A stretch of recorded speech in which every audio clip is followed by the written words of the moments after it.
To the flag of the United States of America and to the republic for which it stands, one nation, under God, indivisible, with liberty and justice for all.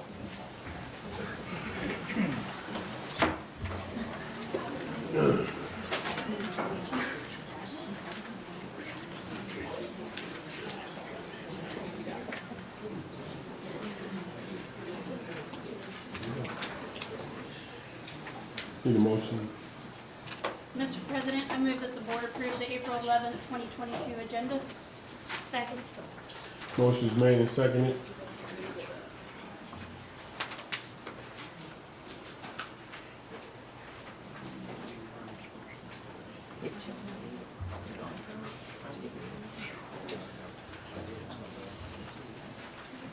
And approved.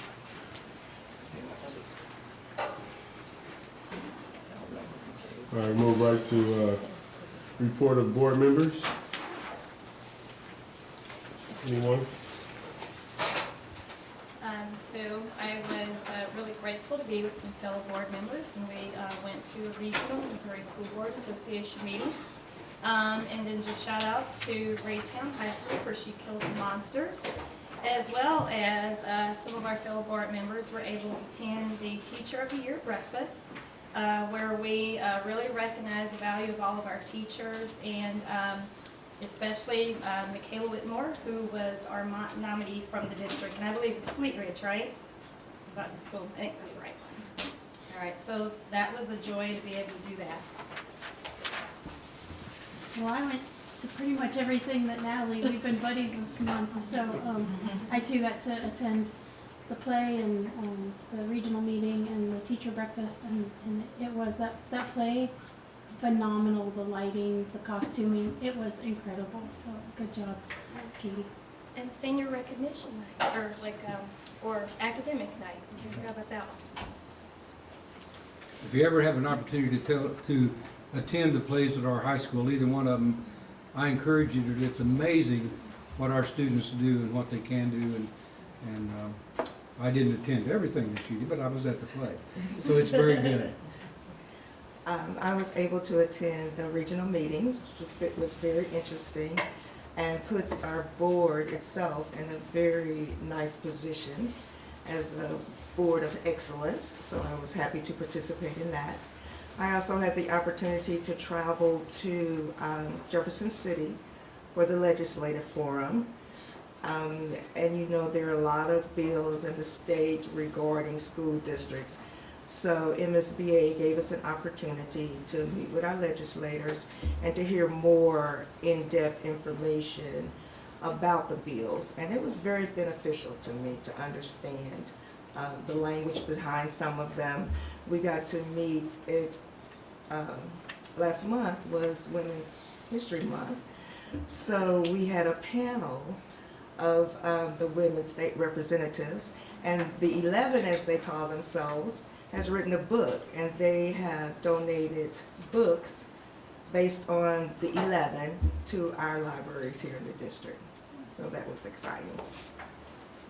Ms. Payton, are those, like, what grade level are those kids? Elementary school. They want to encourage young girls to get involved in politics. Anyone else? All right, thank you very much. It's all great things. Next, we have the legislative update by our superintendent. Ms. Plank, I want to tell you, politics is a dirty business. I didn't get a reaction from you. It is, at times. Really, the only update I have for you right now is the House has passed their budget, and they passed it on to the Senate. It's due May the 6th. The foundation formula, no increase, it's flat. It hasn't had, the increases have not occurred over the last 2 years. It has not kept up with inflation, and it still keeps us as the 49th position in funding in the state of Missouri, in the United States. And something's got to change. Sooner or later, something has got to change. They want to get a $38,000 minimum teacher salary, which is not the case here, but I think about rural Missouri. They want that to happen. They've got to change the foundation. They've got to fund it. You know, back in 2006, they wrote a new, or 2004, they wrote a new formula because they couldn't fund the old one before, but they could fund that one. And now they haven't funded it, and they continue not to fund it. And it's, sooner or later, someone's gonna have to file a lawsuit against the state to get this done. And hopefully, that's sooner rather than later. The other side of things, it's pretty quiet as far as any bills that are getting headway. We've looked at open enrollment, and it's kind of stalled a little bit. And we've looked at some virtual instruction increases, and it's stalled a little bit. They have to get this budget done. They have to get the congressional maps done and agree upon that. It's time to file, and they haven't. So with that, I will answer any questions. You do get your MSB update, so you guys are pretty in tune with what's going on. But that's where we're at with that. And then any of the other questions here, I'm going to yield my time to our two young ladies in the front row that are going to be bringing their first student representatives to the board reports. And I'm sure you'd all, you know, to say it, but rather hear from them than me. So with that, we'll start. Mike, we'll jump up there to the mic and Raytown High School.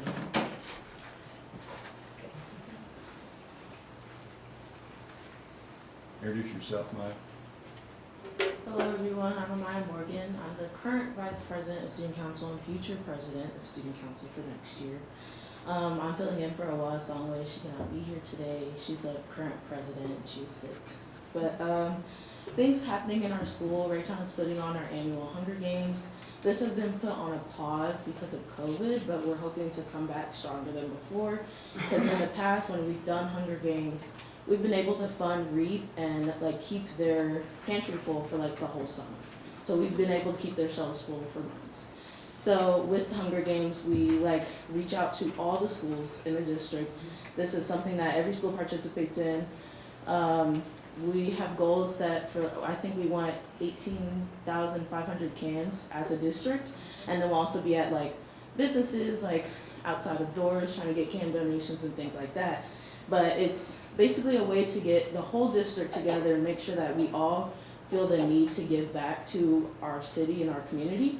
And so that's basically the whole point of Hunger Games, and also to help the less fortunate in Raytown that go to our school, go to schools in the district, things like that.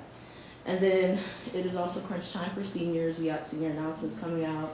We have senior picture day coming up, fees, stuff like that, and graduation is May 22nd. So they're closing out their final days here at RHS. And then Stuco's working very hard on our prom coming up April 23rd in about a couple weeks. We're having it at the gallery event space downtown. And we're hoping that since this might be like our first official prom after COVID, that it comes out really good and that we get good numbers and things like that. And we just started our spring sports. They're kind of like levying it, but we're hoping they're coming up strong.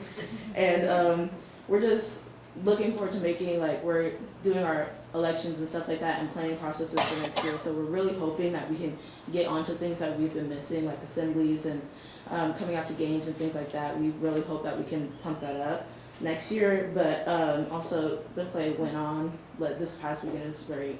They always do great. I'm so proud of them all the time. But that's basically what's going on in RHS.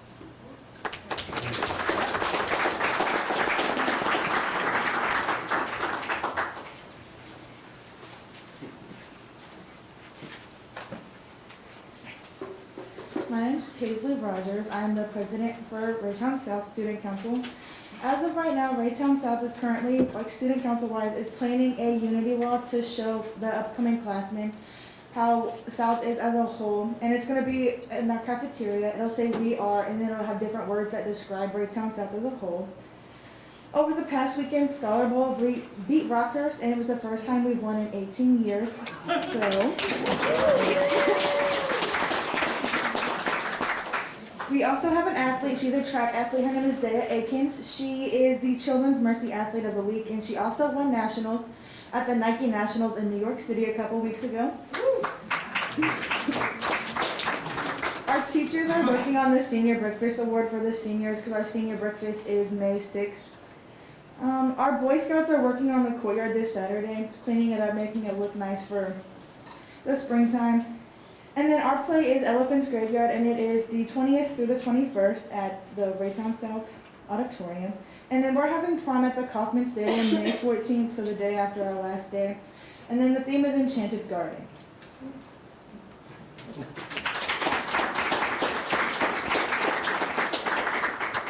Are there any concerns or issues that are going on in the schools that you all are concerned about? I would say, do you want me to go back up to it? Sure. I was like, I don't know if I should just talk about it. Thank you. I'm not surely positive about concerns directly for the board, but our biggest concern right now in our school is like renovations, because they recently took out the flooring, and like a lot of students are confused about it. So we just want to know where we're at with renovations in our school. Is there new things that we're gonna have next year? That's mostly the questions this time around. It's a great question, and I think we can probably have Mr. Husted answer that, send something to the high school, send something to the student council. Yeah. You bet. Perfect, we can do that. I had a junior ask me the same question at home.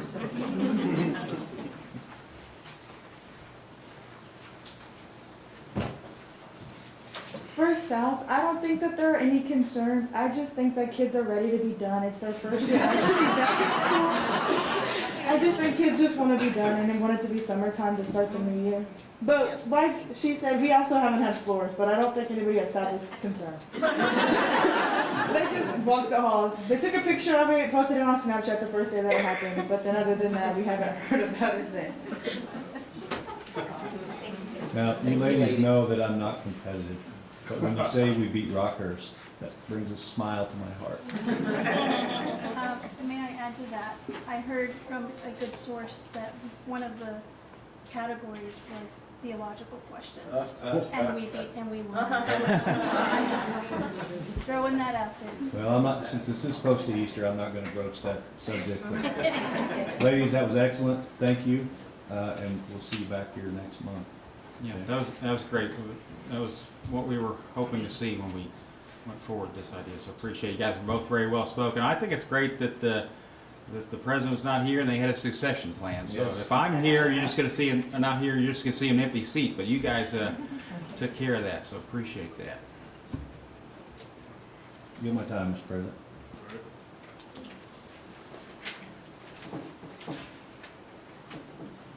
All right. Report of elementary. Okay. What's going on here? There we go. Next we'll have Did You Know?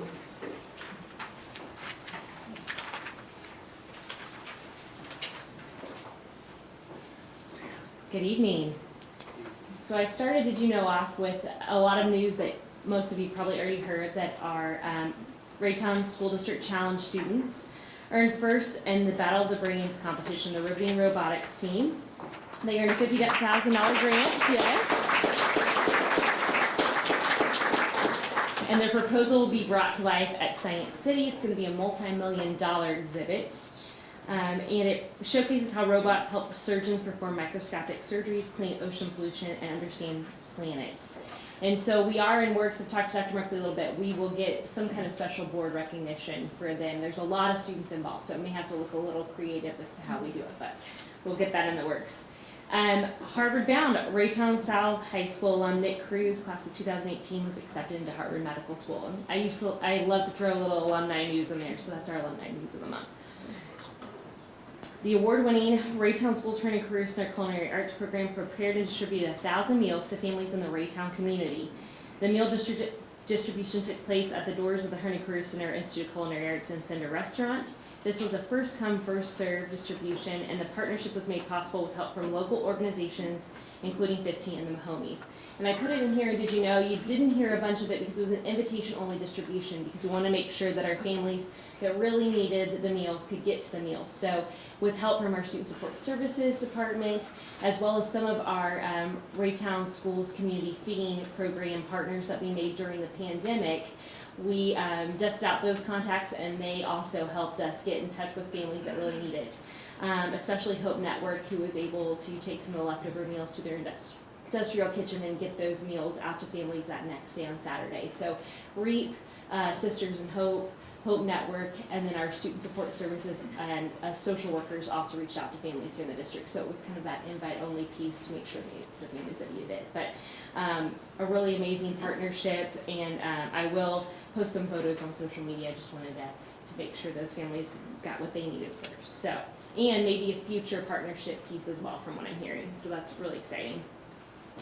A piece of the pie, Fleet Ridge Elementary students achieved a pot of gold fundraising goal to benefit PTA. As a reward, Fleet Ridge Elementary students, Alandis Anthony and Trey Warren smashed pies in the faces of Administrator Intern Melissa Glasgow and Principal Leslie Mott. I will have a video up tomorrow on Facebook, and they went way too easy on Mrs. Glasgow and Mrs. Mott, if you ask me. And both boys also got to take a pie home with them for smashing the pie. So I thought that one aligned nicely with Pie Day, as well as just a fun reward before we went on spring break. And then Clay It Up. Last month, Raytown High School ceramic students participated in the Clay It Up ceramics competition. Several Raytown High projects placed first in the competition. I've got one picture here, and I'll put extra copies of Did You Know on the back. One of their first place pieces, what do Blue Jays do on their day off? The unique thing about this competition is they worked together as a team from Raytown High School, as individuals, and then they also partnered with students from other districts to create pieces, and some of those pieces also won first place as well. And so we have maybe 3 or 4 first place finishes from that competition. And from the Teacher of the Year breakfast, I hear that we may be bringing one of those competitions to Raytown High next year. So that is Did You Know? I'm going to skip ahead just a bit before we have our proclamation. I've got some MSBA certificates for refresher trainings. So I wanted to present that to Mr. Burton, yours, Mr. Landers, and then I have an extra special packet here from MSBA, and this one goes out to Mrs. Plank, so I wanted to share that with you. And I kept it, and I didn't want to lose it because that was a lot of pressure here. So, and this is for your Master Board certification. So there's your letter and your certificate.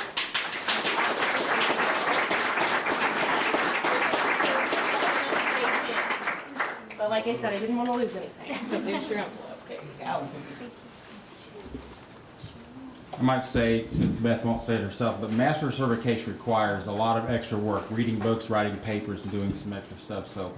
So that helping us on our way to a board governance award too. So that's great work. And Mrs. Plank, if you'll hang around at the end, we'll get a photo. John will grab a photo of you too before we go. Awesome. And for our last piece, we have County Executive Frank White Jr. here for a special proclamation for Coach Jim Asher. He's my favorite second baseman that wasn't a St. Louis Cardinal.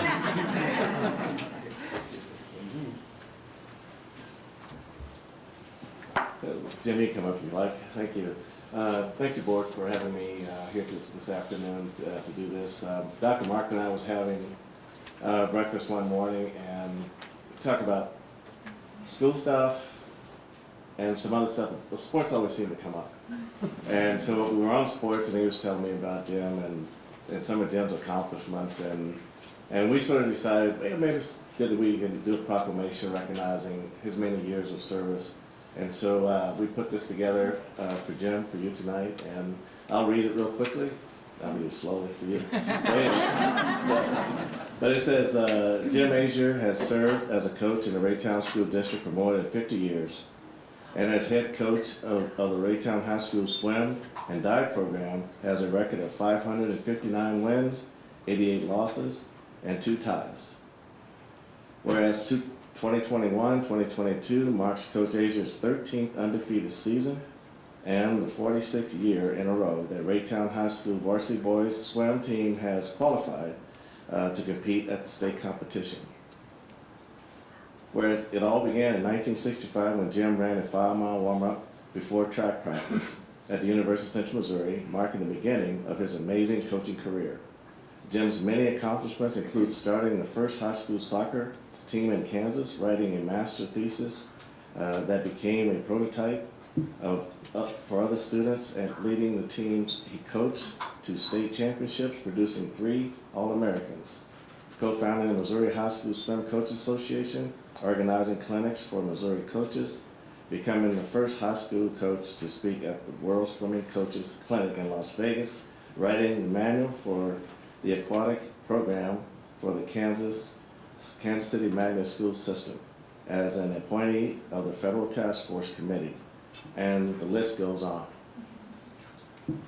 In 2017, Jim was recognized for the Raytown High School swim team's accomplishments and included into Missouri Sports Hall of Fame, inducted into the Missouri Sports Hall of Fame.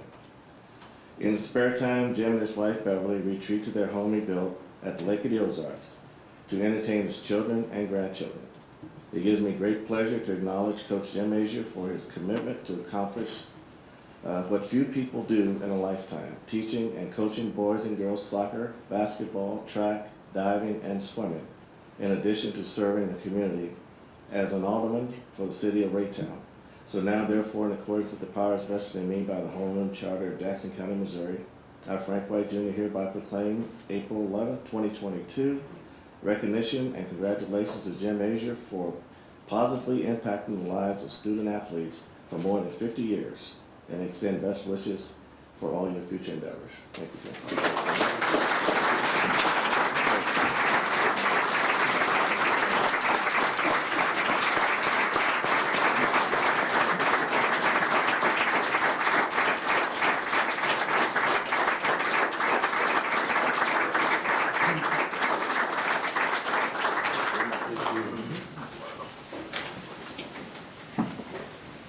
I didn't know you knew that much about me, Dr. Markling.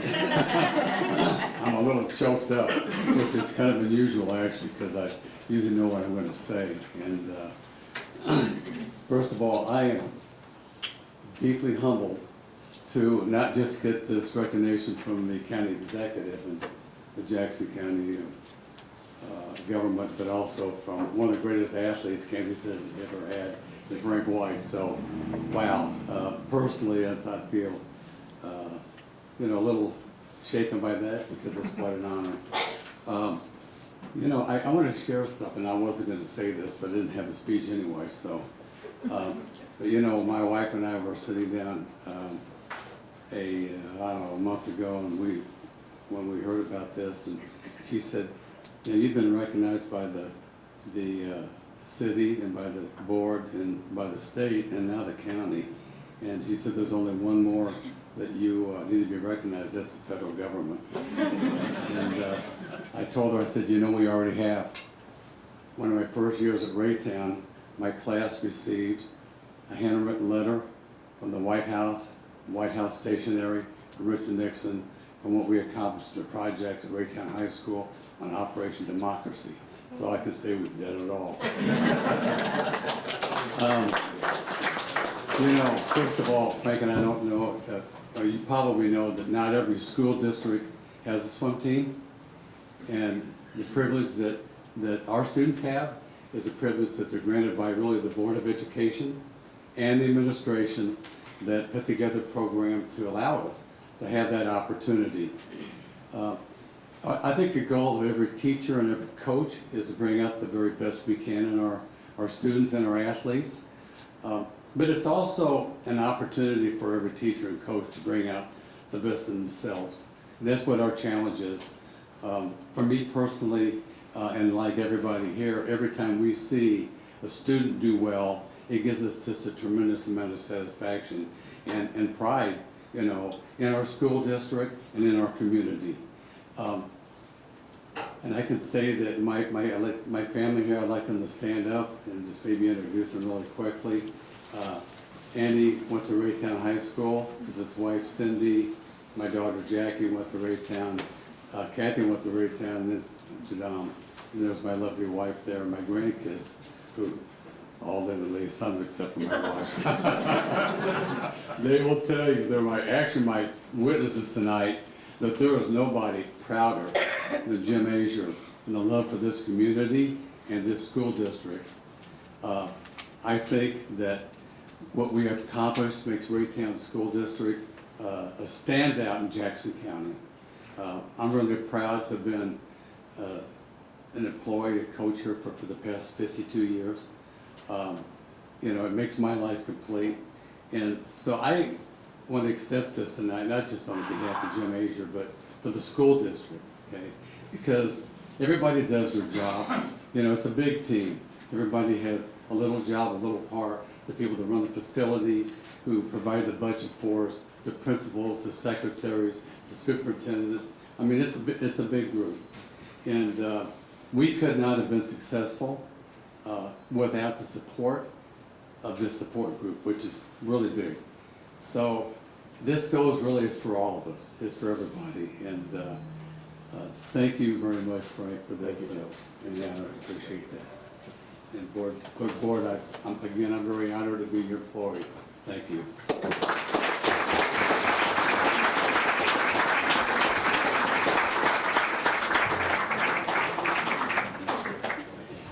Thank you so much. Mr. President. Now we'll, I just have a question for Alan, maybe Brooke while she's talking, but on the Battle of the Brains, again, it's just great, just fantastic that they won this, but on the Science City Union Station project, will the kids have any involvement in helping bring that to life? It was interesting. First of all, I had Kevin threw a curveball and he hit it out of the park. This picture says it all. I mean, look at this. This is when the announcement came. I was sitting there holding my phone up, trying to record, and when they said it, I dropped it. We were just in disbelief that, wow, I mean, this is happening. And look at these three right here. I mean, that is innocence and joy that they won. And they knew it and all that hard work. But yes, I talked to the, interestingly, the story, the CEO of Burns and Mac right afterwards, and he said it came down to the final two, and they were both robotics projects. And they weren't sure how they were going to be able to build these projects. So they flew all over the country to these exhibits to see how they work. And once they looked at all these all over the country, they came to our kids and said, yeah, this is the one we want. This is the one that wins. And so yes, the kids, and he did make the statement, he said the team is now trying to figure out how they're going to work with 40 elementary students to make this happen. So that, yeah, they're going to work with it. That's cool. It's neat. I had also heard, I don't know if this is true or not, but each of the kids on the winning team are guaranteed a job at Herndon. He made the comment to all the group of all the kids that were there that they had just, since the beginning of the year, Burns and Mac across the country had hired almost 800 engineers, and we're still hiring, trying to hire. And he made the comment, all of you need to come to work for Burns and Mac eventually. So maybe, I don't think they signed a contract, but the deed. Put it on their resume.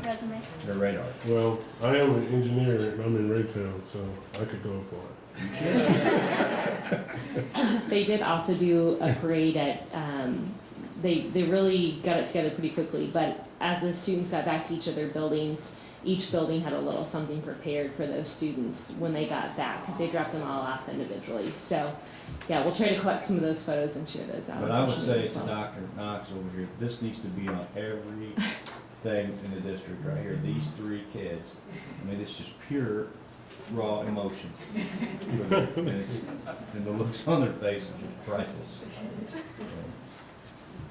That is it for recognitions. Thank you. Thank you, Kevin. Anyone else? All right, we'll now enter the public comment period. District patrons and staff who have signed up to speak to the agenda item will now be permitted to address the board. Remarks, I'll call the names out as ones that sent. Remarks made for a period of time not to exceed 30 minutes total. So we'll divide that time. So 5 minutes will be allotted to each person, except in instances where 6 or more people have signed up to speak, which tonight we have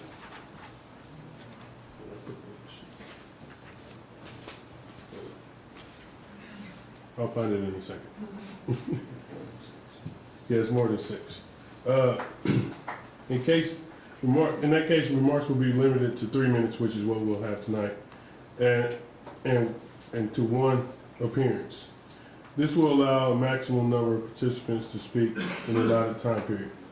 Speakers will not be permitted to participate in gossip, make defamatory comments, or use abusive or vulgar language.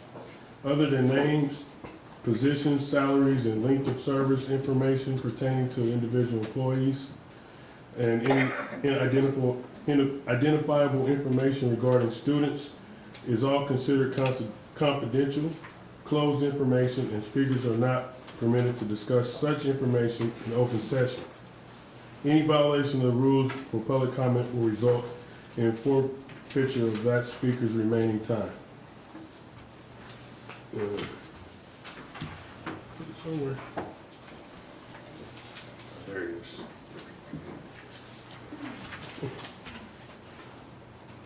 First, we'll have Marie Tracy for 3 minutes.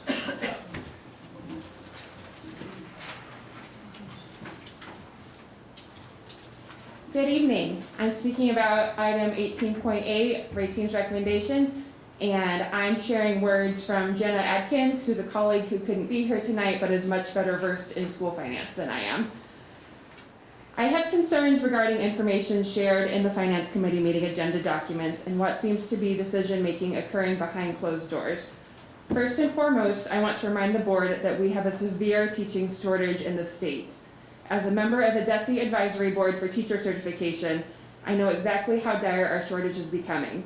If we don't retain staff, we won't replace all of them. Retention is more important than attracting new candidates at this point. Secondly, I am against spending money on things before people. Students will not remember the gyms and the ball fields. They'll remember and connect with the teachers, coaches, counselors, and mentors that they have during their time in school. A strong relationship between adult and students will trump the physical items a school facility may or may not have. To say right now that we need to spend less on our operating budget where salaries come from so that we can afford capital projects is quite simply not in the best interest of students. Third, I am disconcerted by the quick about face on the state of our finances. Last year, a hotly debated decision to raise the base instead of giving a step was generally appeased with the assurance of a step happening in the years to follow. Throughout this year, the message and impression that we got was clear that steps would be given, that we are in a good place financially. And seemingly within the past week, that message has changed. Perhaps new information became available. I understand we can't change the past, but I believe it is the board's responsibility to contemplate this information deeply and fully. Given the short notice of this, to not just the board, but also to Rayteam, I do not believe an educated, well-considered, thoughtful decision can be made tonight. Take the information, investigate, ask questions, consider all options, but most importantly, take the time to truly determine what action is going to retain quality staff. That course of action is the one that will be in the best interest of our students. Thank you so much. Thank you.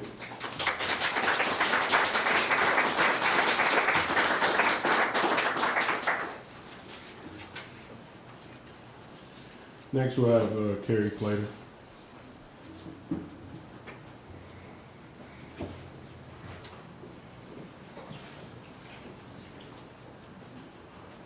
Hello. Hello. I'm Carrie Plater. I've been a South High teacher for the last 16 years. I'm an NEA executive member. I wanted to quickly talk about item 18.8, which is the Rayteam recommendations and its impact on our staffing. I'm here to tell you that, first of all, I am a FACS teacher, Family and Consumer Science, used to be home ec. And I want to tell you that there were exactly 0 Family and Consumer Science graduates in Missouri this year. If I leave, there is no one to replace me. And if no one replaces me, there is no one from Raytown South going to Herndon for Culinary in the beautiful new Culinary buildings that we have. It has to come down to retaining staff with salary. Staff over buildings, no matter how lovely the buildings are, if there is not staff inside of them, there is not a school. Our staff are the most important thing for our students, our staff. It is disconcerting to see in the same board agenda $20–30 million worth of gym renovations and freeze salaries for 3 years. That's all I have to say. Thank you for your time. I appreciate everything you do.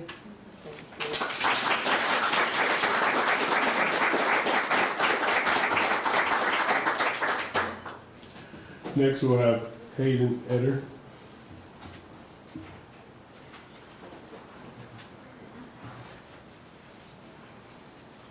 And then if you want, there's a copy for each board member there. Awesome. I'll let them get a moment to get all those passed out real quick. But my name is Hayden. I use he, they pronouns, and I am currently a sub in this district and a student at the University of Central Missouri pursuing middle school theater and speech communication. Recently, due to a lot of inconsistent communication throughout the district, many misconceptions have arisen concerning transgender students' right to privacy and respect.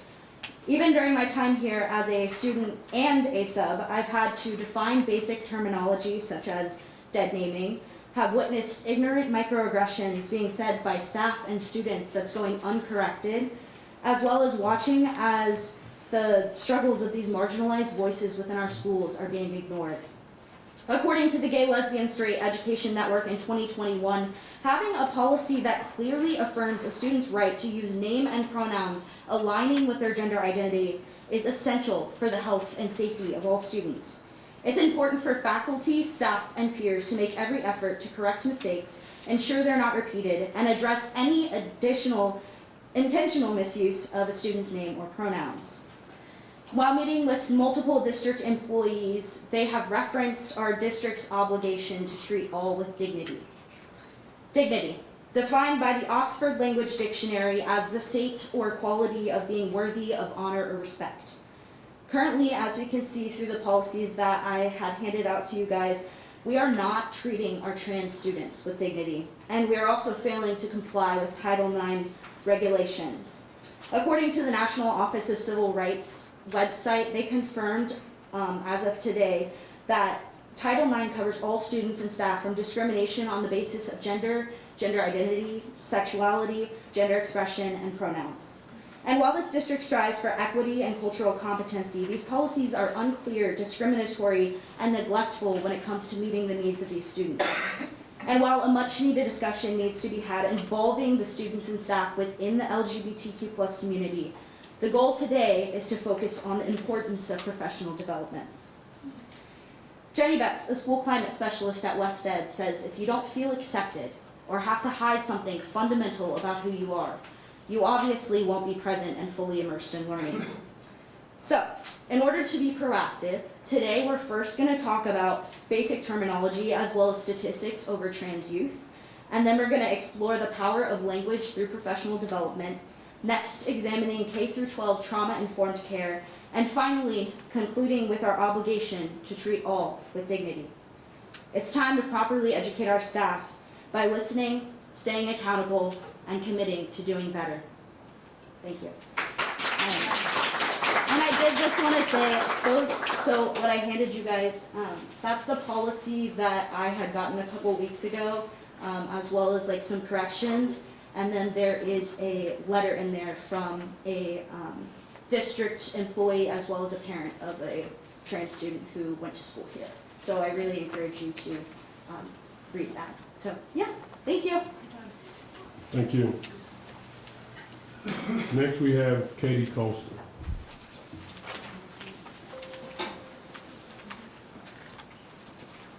Hello, my name is Katie Colster and I use she, her pronouns. I teach at Raytown High School and I have for the last 9 years. I believe that most people have their hearts in the right place when working with our marginalized students. However, we as a staff lack the training and policy understanding of how to engage with transgender students. I've witnessed students and staff being misgendered, dead named, and discriminated against for their existence within a space because of their gender or sexuality. These moments have ranged from hearing microaggressions to slurs. We must do better. We have the ability within cultural competency to educate on how to interact with folks from all walks of life, so let's do it. As educators, we know that in order to effectively teach, students must first understand the vocabulary of the subject. Let me take a few moments to define some of the important words we will be using tonight in our address to you. Gender. According to the WHO, gender refers to the characteristics of women and men that are socially constructed. This includes norms, behaviors, and roles associated with being a woman or man, as well as relationships with each other. As a social construct, gender varies from society to society and can change over time. Sex. Sex refers to the physical differences between people who are male, female, or intersex. A person typically has their sex assigned at birth based on physiological characteristics, including their genitalia and chromosome composition. Non-binary. Binary means composed of the two things. In regards to this topic, the binary refers to male and female. Some people whose gender is neither male or female use the term non-binary. Cisgender. Cisgender refers to people whose sex assigned at birth matches their gender identity. For example, I am cisgender. Queer. Queer is an umbrella term for people who are not heterosexual or are not cisgender. Pronouns. Gender pronouns are simply words that people use to refer to others without using their names. Using a person's correct pronouns fosters an inclusive environment and affirms a person's gender identity. For example, I use she, her pronouns. Other commonly used pronouns are he, him, they, and them. Dead naming. Dead naming is when a person calls a transgender person by their birth name when they have changed their name as part of their gender transition. Dead naming is invalidating and can be traumatic. Microaggressions. Microaggressions are indirect, subtle, or unintentional acts of discrimination against members of a marginalized group. In regards to addressing microaggressions in prevention and response to, it is vital that we remember that impact matters more than intention. Finally, cultural competency. The American Bar Association defines cultural competence as a set of congruent behaviors, knowledge, attitudes, and policies that come together in a system, organization, or among professionals that enables effective work in cross-cultural situations. Now that we all understand what these many words mean, I'm going to pass it on to someone else to discuss some statistics regarding LGBTQ students and why what we're advocating for tonight matters. Thank you.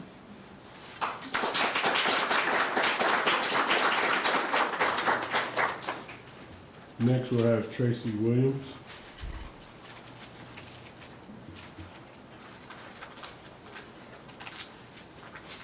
Good evening. According to the CDC, there are approximately 1.4 million transgender students under the age of 18 in the United States. That's approximately the size of Phoenix, Arizona. My name is Tracy Williams, and I use she, her pronouns, and I have taught at the Raytown School District for 20 years. The statistics I'm going to give you and share with you this evening all come from the CDC, the American Civil Liberties Union, and the Gay, Lesbian, and Straight Education Network. Everyone has the right to be themselves wherever they go, including school. In the Raytown High School District, we have young people whose appearance or identity doesn't correspond with the gender they were assigned at birth. Of those 1.4 million transgender youth I mentioned earlier, 67% report self-harming, and an estimated 35% have attempted suicide. These youth are our students. They need our help and understanding. And the primary reason I'm here is because my stepdaughter is included in this group. Approximately 1/3 of transgender students say they feel unsafe at school and are bullied at school. Members of the LGBT community are 3 times more likely to report that they don't plan on finishing high school. We need to ask ourselves what our school district can do to combat this. Back in the fall at RHS, our Cultural Competency Committee put together sessions so we could attend to better help our students. There was one session about transgender students. It was optional, and it only lasted 20 minutes. While this training was appreciated, it's not enough. 78% of transgender students have experienced harassment in a K-12 setting. Only 20% of transgender youth say their families are very supportive. This is where we need to be there for our kids. While these statistics only represent one group of students that would benefit from comprehensive cultural competency training, they are also one of the most at-risk groups, which is why I highlighted them today. Moving forward, it is essential that we develop an understanding of the diverse needs of all of our students. So what do we do to improve? The Department of Education suggests using welcoming and inclusive language, which we've already discussed tonight, ensuring school policies clearly and affirming students' rights, adopting policies that respect all students' gender identities, including safeguarding students' privacies, and adopting plans to guide staff on how to support students and communicate with families. Thank you.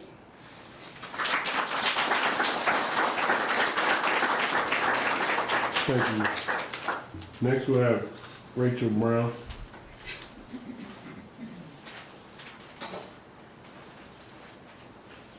Good evening. My name is Rachel Brown and I use she, her pronouns. I would like to speak tonight in support of Raytown School District's goal to understand student differences through cultural competency in order to better meet the diverse needs of all students. As a high school English teacher who has been in the district for 9 years, I agree that this is an important goal to set as we all continue to learn and grow as educators. As we pursue growth in this area, I feel that it is past time that we redouble our efforts to train staff in a variety of topics that will lead to greater cultural competency. This includes, but is not limited to, practices of inclusion to support our LGBTQ students and staff. To be clear, this is a safety issue. Unfortunately, I have been a direct witness to the harm caused by this lack of knowledge. I care deeply about my students, my colleagues, and our entire Raytown community, and I know that we can serve them better. When we establish common language, we foster a more productive and intentional learning environment. The same is true in my classroom. I don't expect that my students know all of these terms before they arrive. Instead, we review and learn them together. Once we know their meaning, we can apply them in context. This makes our analysis richer and our discussions more thoughtful.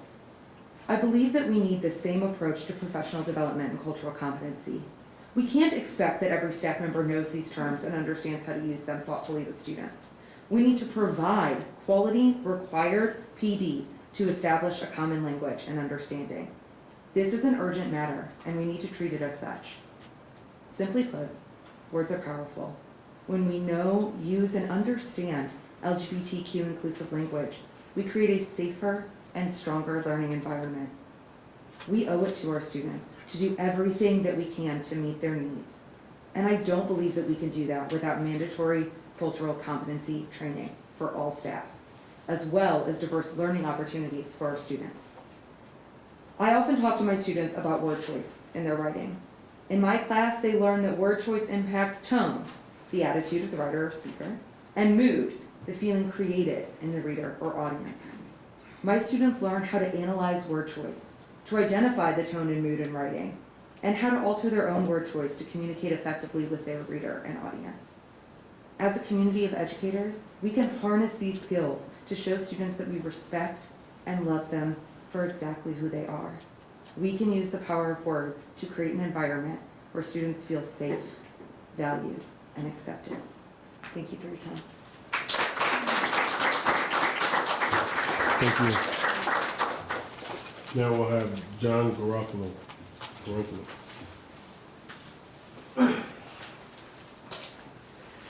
My name is John Garofalo, and I use he, him pronouns, and I've taught at Raytown High School for 9 years. As a high school English teacher, I feel best when I can walk into my classroom feeling prepared.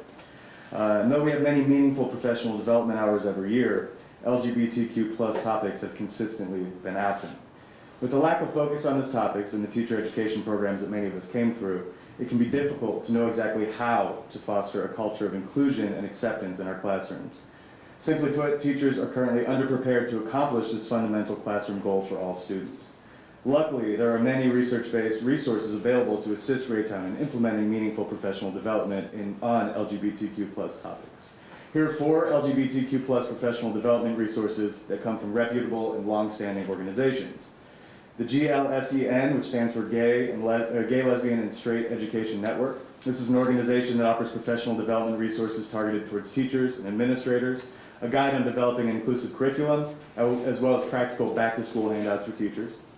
Learning for Justice, which was formerly Teaching Tolerance. They have a best practices guide, and that includes a policy audit, a student bill of rights, and anti-bullying and harassment policies.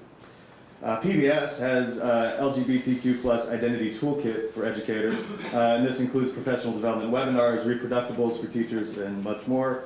And then finally, the Human Rights Campaign Welcoming Schools Initiative, which is a bullying prevention program that has book lists for educators and has practical handouts on how to respond to anti-LGBTQ plus language in the classroom. This is by no means an exhaustive list, but it does serve to illustrate that the resources the district could lean on to implement this type of meaningful professional development that we're asking for today are readily accessible and abundant. It is incumbent on the Raytown School District to provide and require these professional learning opportunities for all staff members. As teachers, we need the tools to lead the conversation about LGBTQ+ topics with confidence in order to foster a culture of inclusion and acceptance. Thank you.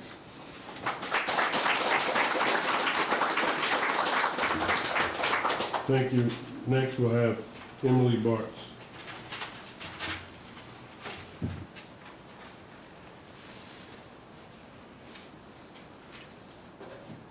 Hello, good evening. My name is Emily Bartz and I use she, her pronouns. I teach music at Little Blue Elementary. Staff at Little Blue this year have been receiving Trauma Smart training. I'm very thankful that the district has chosen to dedicate resources and provide this training to our staff. And I've personally learned so much more about trauma and its effect on students. An early part of our training is learning to use a trauma-informed lens, which is built by first asking these questions. What has the person learned about relationships and about themselves? And how has the person learned to survive? When I reflect on my Trauma Smart training sessions, I frequently think about my trans and gender nonconforming students and the trauma they most likely experience. For example, what has the child learned about relationships when they are frequently mocked for their gender nonconforming clothing choices? What has the child learned about themselves when caregivers at their school refuse to use their preferred name and pronouns? In order for the Raytown School District to implement the Trauma Smart program with fidelity and move forward as trauma-informed caregivers, we must have district-wide policies and regular training about how we can support, affirm, and protect our trans students, no matter what school they attend. I would like to conclude by sharing an excerpt from the letter that you all received just a moment ago by Hayden. This is written by one of my coworkers. I'm writing to share the story of my son, who we thought was a beautiful baby girl. Starting at the age of around 4, he began struggling with his mental health. He was in the challenge program and excelled academically. However, he struggled with self-regulating his emotions and always seemed unhappy. It got so bad that he developed an eating disorder and dropped to 99 pounds in 6th grade. He was hospitalized and received extensive treatment. He missed a ton of school, but recovered almost fully. Right at the beginning of the pandemic, he began his transition as a boy. When this happened, I saw a new side to him. He seemed so much happier. However, when he returned to school, the bullying was relentless. We worked again with teachers, counselors, and principals in order to try to end this, but to no avail. However, many teachers weren't very supportive. Even after all teachers were notified of his transition and a plan for him at the school was made, teachers often dead-named him in front of the class. One teacher even emailed me to let me know that he had conservative values and that he had known him since he was a little kid and could not see himself calling the student anything else besides his dead name. He tried to advocate for himself as well. When he did this, other students would laugh at him and call him names. One student gathered a whole group of their friends and targeted him. Each time he reported his grievances to me, I would call the school counselor. Nothing changed. It was incessant. It got so bad we were forced to move. We did not feel that our son was safe at his school. Thank you.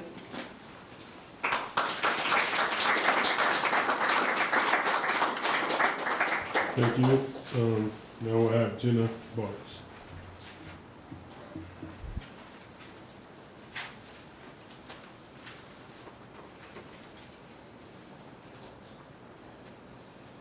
Hi, my name is Jenna Bartz. I use she, her pronouns. I am a band director at Raytown High School and Raytown Middle School, and I'm also a transgender woman. The most difficult part of my job is not classroom management or assessment or any of those teacher things. The most difficult part of my job is overhearing students talk about my body and about my gender when they think that I can't hear them. This sort of thing is behavior that could be disciplined, except that it's usually from down the hallway in passing period or from somewhere behind me in the cafeteria, and I have no way of knowing who said the thing, and sometimes it's only sort of overheard. Plus, even if the situation was more ideal, it's always difficult to stand up to discrimination and harassment when you're the target. In our trauma-informed training, we learn about a fight, flight, or freeze response when confronted with trauma I've learned this year, that I have a freeze response, and I tend to just pretend I didn't hear the thing and try to go about my business like it didn't happen. I'm an adult who's confident in my identity and not easily harmed by the words of children, but I find these events very traumatic and difficult. How much worse must it be for our kids? As it currently stands, our district policy, which is designed to protect our trans and gender nonconforming staff and students, is inadequate. There are parts that are confusingly worded, leading students to have questions about the extent to which they're really protected. It also doesn't allow trans students to use restrooms or locker rooms in accordance with their gender identity, which is a policy that the Blue Springs School District just lost a lawsuit over, and they now owe over $4 million in damages as a result.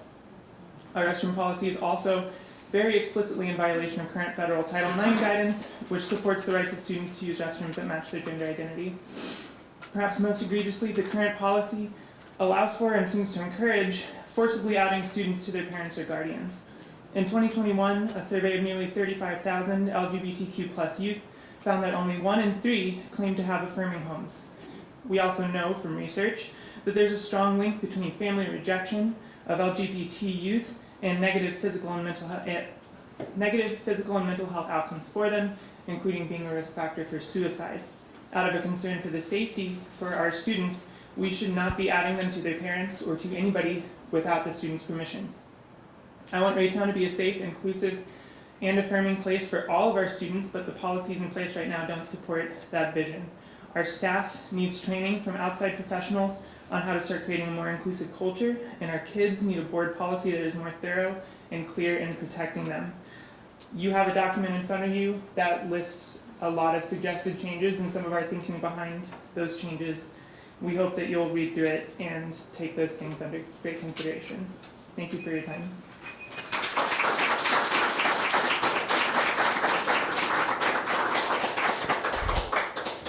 Thank you all so much for your comment. That ends our public comment period.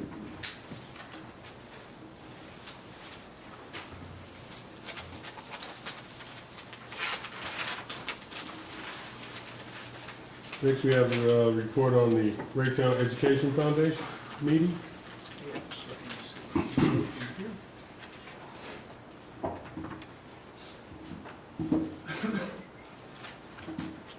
Okay. Raytown Education Foundation held its grant showcase on March meeting on March the 24th, 2022. Highlights from the meeting are as follows. Grant showcase. The foundation held its grant showcase prior to its business meeting. Kim Snyder created a video highlighting each teaching and learning grant recipient for 21-22. Grant recipients also attended to share additional information for board members and guests. A hard copy was given to each one of us, and if you look at it, was this thing right here. That'll tell you some more about the showcase thing. Teaching and Learning Grants 2022-23. The foundation approved a budget allocating the amount of $15,000 for the 22-23 teaching and learning grants. Applications were distributed to Raytown Quality staff members via the Raytown Quality's email. Major Saver discount cards, and the 2022 Major Saver discount card fundraiser began its rebound from the pandemic. This year's campaign generated $5,539 for elementary schools and $5,629 for the foundation. Raytown Education Foundation has partnered with Major Saver for 20 years, raising $534,596 for Raytown Quality Schools and $270,158 for Raytown Education Foundation over these 20 years. Class of 2022 scholarships. Education Foundation received applications from 67 students from the class of 2022. Because students may apply to more than one scholarship by the Raytown Education Foundation Common Application Form, 450 scholarship applications were generated. Raytown Education Foundation has 70 readers who serve on the selection committee to determine the 2022 recipients. Raytown High School Awards Night. Raytown School Awards Night will be when the scholarships are announced and scheduled as follows. Raytown South High School, it will be Tuesday, April 26th at 6 p.m. and Raytown High will be Tuesday, May 3rd at 6:30 p.m. Raytown Education Foundation will host an annual scholarship reception on Wednesday, May the 18th at 4:30 in the large conference room at the RSEC, and this is an opportunity for the donors to meet the winners of their scholarships. Trivia night, put this on your calendar. Postponed from 2020, Raytown Education Foundation will host its first Trivia Night fundraiser on Saturday, April 23rd at Saddle Creek Stables and Vineyards. A special Raytown round will be part of the trivia categories. More information regarding this event and registration is available on the Raytown Education Foundation website. So get a team and join, it's fun. That's it, sir. All right. Thank you. Thank you very much, Terry.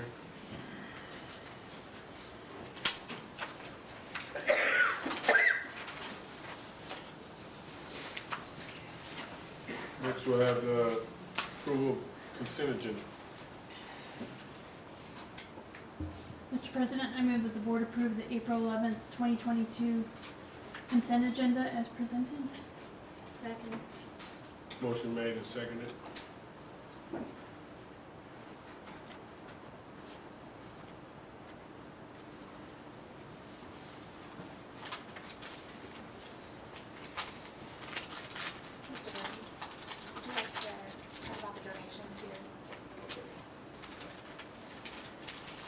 You have them? Okay. Let me get Each I've got it.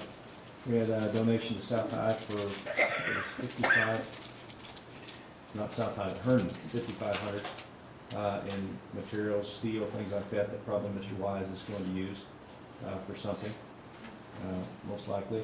We had a REAP donation to South High as well for socks, sanitary products for students, and a $20 donation to South High Athletics.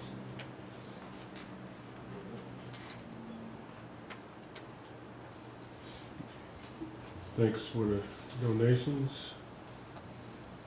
Now for unfinished business, the naming of Raytown High School choral rehearsal room.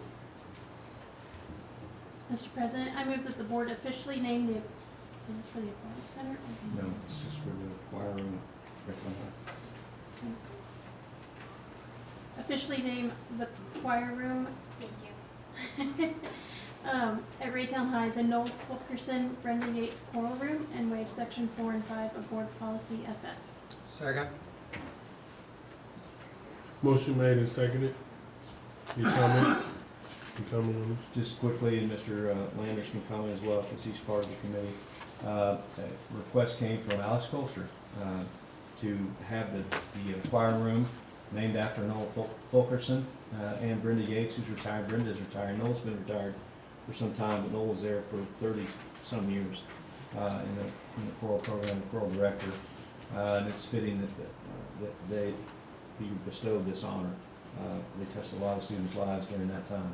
So we would recommend that the board move forward with this request. Mr. Leonard, do you have anything to add? I had the privilege of starting my teaching career with Noel Fulkerson when he was teaching at the junior high, and he was a wonderful choral music director there, and did a lot of things with our young people in the middle school or junior high, and then went to the high school, and I don't know the exact number, but it's an astounding number, similar to what Coach Azier did with his number of kids that went to state and what have you. But his choral group got 1 rating at state, and that's equal to all state, all American things for, I'm not going to guess the number, but it was more than 25 some years at the state level in a row that his choral groups got 1s. And it's very deserving to do this. And then Brenda, gosh, she played that piano. She's gone through probably 5 of them in all her career. So anyway, when this was brought to us and I was asked to be on the committee, I think it's a wonderful opportunity to honor these two for what they've given to our students here in the district. Will there be any kind of ceremony or anything, or? I don't think an official ceremony not, but I'm sure the Colsters can figure something out to where when we, depending on like at the wellness center in the aquatic in the pool area, we are putting up Coach Azer's name, the Jim Azer Aquatic Center. I think exact naming of it's what's going to be. It'll be something similar, a placard on the wall. Or you want to speak to it? May Ms. Colster? 14th, they're doing a retirement celebration for Brenda Yates. They're doing a concert for her. And so I think the plan was if approved, they would have everyone come back and see the new renovations in the space, as well as have a little ceremony. So if we don't approve it, we can't have the retirement Well, celebration? I guess she's still retiring. Oh. Trying to get her to do it, yeah. I'll say, I have not met Mr. Fulkerson, but I know Ms. Yates has impacted even my kids and our family, and helped with when one of my kids went to state, and so she is an incredibly gifted accompanist, and we're very lucky to have had her for as long as we have. As far as I know, at least until recently, Mr. Fulkerson still has involvement with some of our kids, helping them prepare for contests and things like that. I know he did with my daughter. He still does.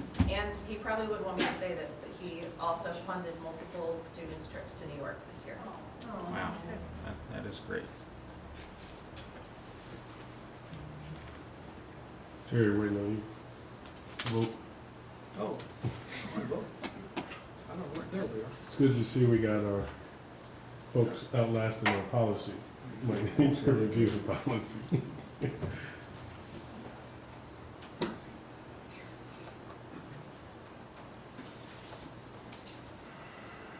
Next we'll be starting unfinished business and the policies here to adopt. Mr. President, I move that the board adopt policies JHDE behavioral risk assessment, DLCA travel expenses, and GCPB resignation of professional staff members. Second. Motion made and seconded.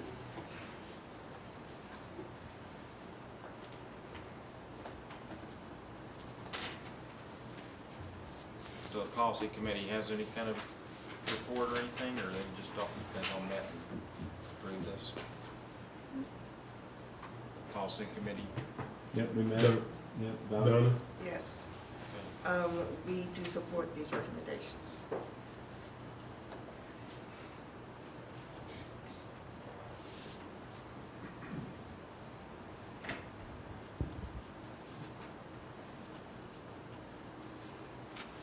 All right.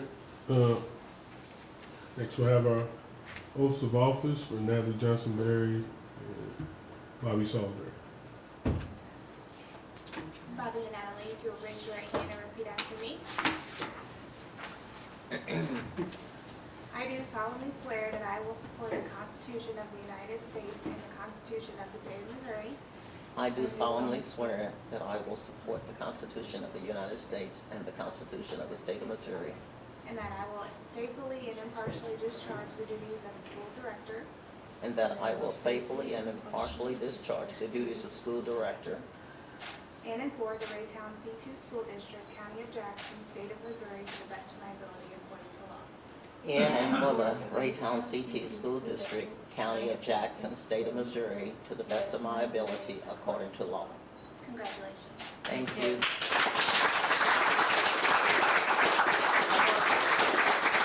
I want to introduce my daughter, who was my campaign manager, pro tem, something like that. Nancy Salisbury, please stand, darling. And my granddaughter, Rain, stand.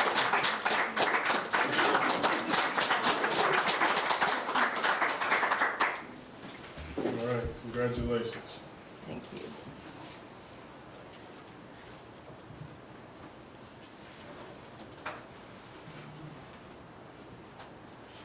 Next, election of 2022-2023 board president.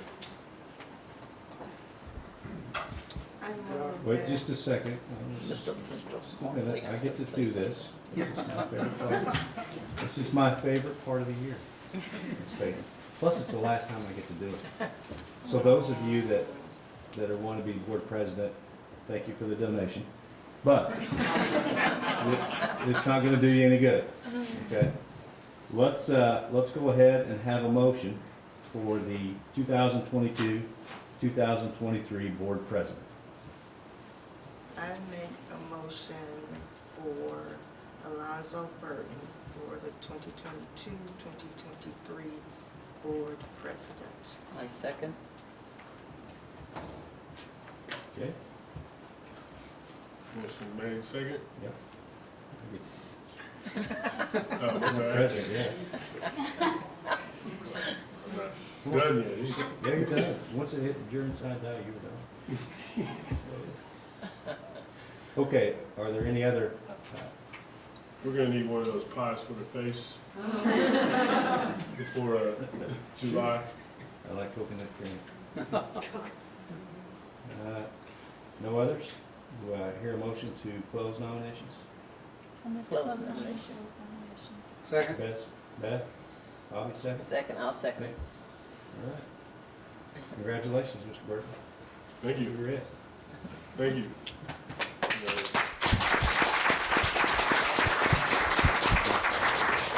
Let's take a vote just in case. All in favor, say aye. Aye. She's got the thing. All opposed, say. Oh. Okay, she's got it. to vote on the thing here.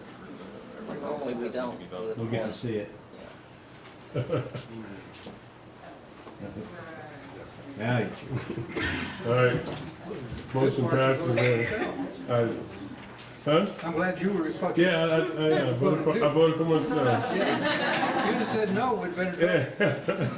I appreciate it, and I thank you all for your support and just for what you do. And I just want to make sure that you all know that I just want to make sure that your concerns and the things that you hear and the things that you want to do, that I have open ear to that, and I'm always willing to for suggestions of things where I can be better.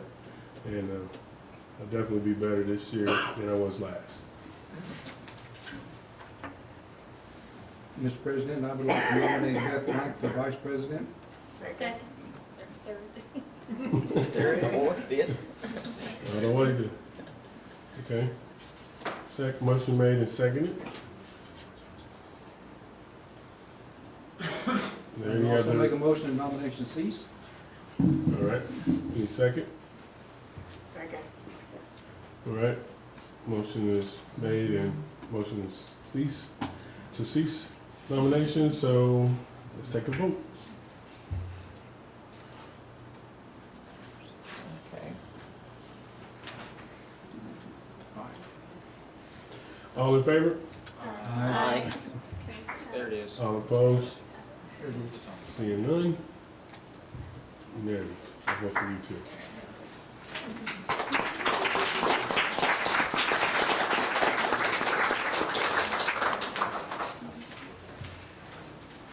Ms. Plank?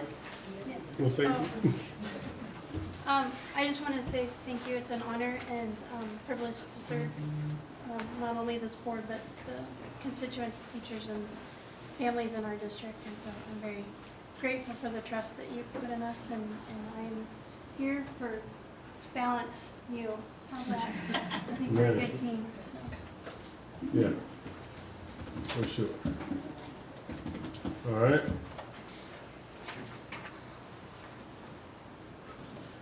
Appointment of delegate and alternate to attend Missouri School Boards Association 2022 Igniting Great Ideas Summit. I would like to do this if nobody else would like to. I did it last year.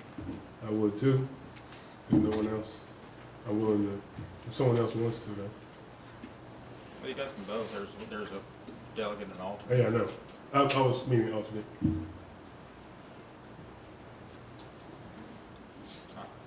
Sounds like a good idea. Unless someone else wants to. It's fine. Yeah, it's fine. I mean, any of us can go to the thing, so, Yeah. yeah. So I might try and go, but yeah, I think you guys want to be the delegate. Might have a whole group with you. That'd be fun. Yeah, I don't know about fun, but. only if the whole group wants.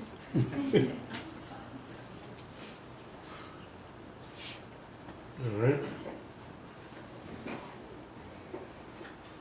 Did you make the motion? Did I miss that? Oh, never mind. Yeah. Grant writer contract renewal. Mr. President. I move to renew agreement between school district and SL Consulting for LLC for the amount not to exceed $49,500. Second. Motion made and seconded.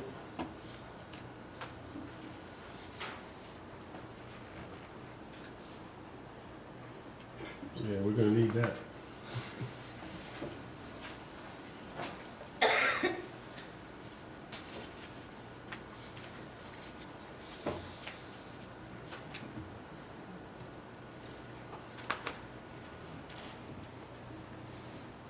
All right.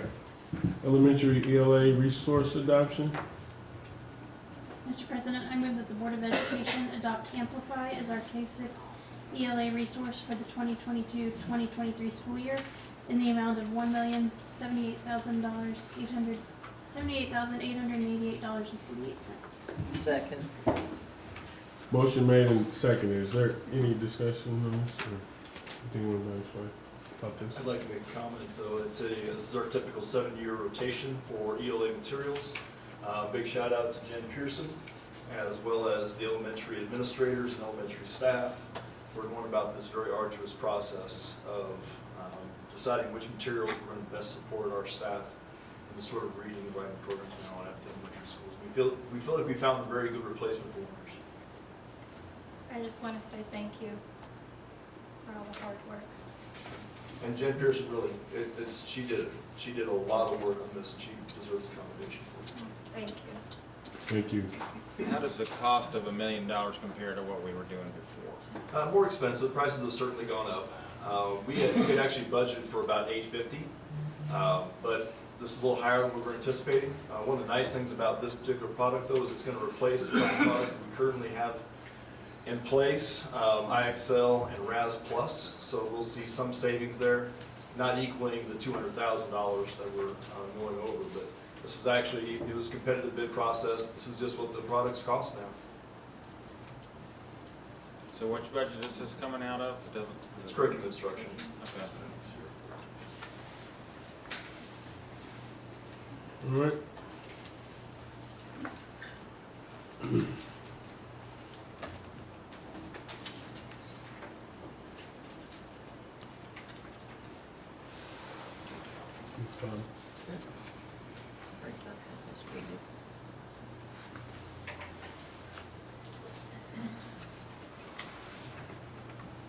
All right. Next, we have purchase of touchscreen Chromebooks for K-1. Mr. President. I move the board approve purchase of Chromebooks from CDWG in an amount of $133,257.60. Second.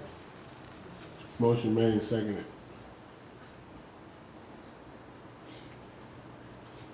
Let's vote.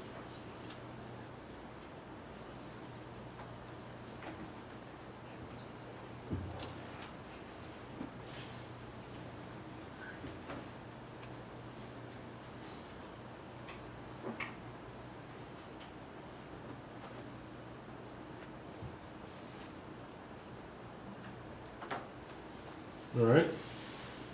Now we have the replacement of South High School's upper gym floor. Mr. President. I move the board approve CV Construction for repair and replacement of the upper gym floor at Raytown South High School in the amount of $182,000 with 10% contingency of $18,200 for a total of $200,200. Second. Motion made and seconded. I'm sorry. I was just going to ask the question. This is, related to the bond, correct? It's No, not. It's not. Well, yeah. Go ahead, Josh. Yeah, it's out of capital. That is a discussion we had in Finance Committee about the potential of shifting some money around, but no decision has been made on that. But the project itself is something that's really a safety and usage issue. It's a Correct. upper gym in the main There's gym. moving bleachers that come out and swing at an arm on that upper stage. through the years, there's 4 joists that run one way and then another sleeper that goes across it with plywood on top of that. Through the years, that is broken to where they can't safely roll out anymore. So we need to pull the floor up, repair the framing issues, and then put the new floor up, put the bleachers back on.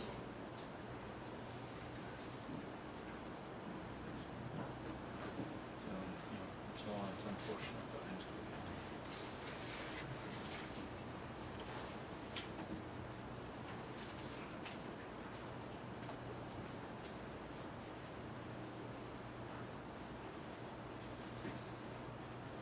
All right. Bob.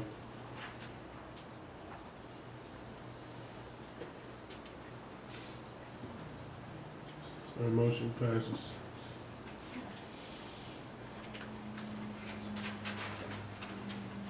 All right, next we have a replacement for a walk-in freezer and cooler at Herndon Culinary.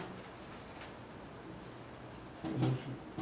Mr. President, I move the board approve Excel Construction for the replacement of Herndon's Culinary cooler and freezer in the amount of $92,410 with a 10% contingency of $9,241 for a total of $101,651,000. Second. Motion made in the second. On this, as far as, we never did really find out what went wrong, right? So we're in the process of doing that. We're casting a broad net with all involved to get that rectified. It's functioning now, but barely. We can get it taken care of now to where they can have it functioning fully by August when kids come back. We're working with Shelley's legal team to take action against contractors all involved in that situation. Okay. But to answer your question, no. Right. So they don't know exactly what, so, okay. So while we are paying for this, we should hopefully get reimbursed. Correct. Down the road. Correct. What will we do with the existing one? It'll get thrown away. Thrown away. We can't sell it like Johnson County Culinary. You always put it on Facebook. Oh, Greg's list. Storm shelter, storm Let it shelter. go. Yeah. Great storm shelter. All right. Let's vote.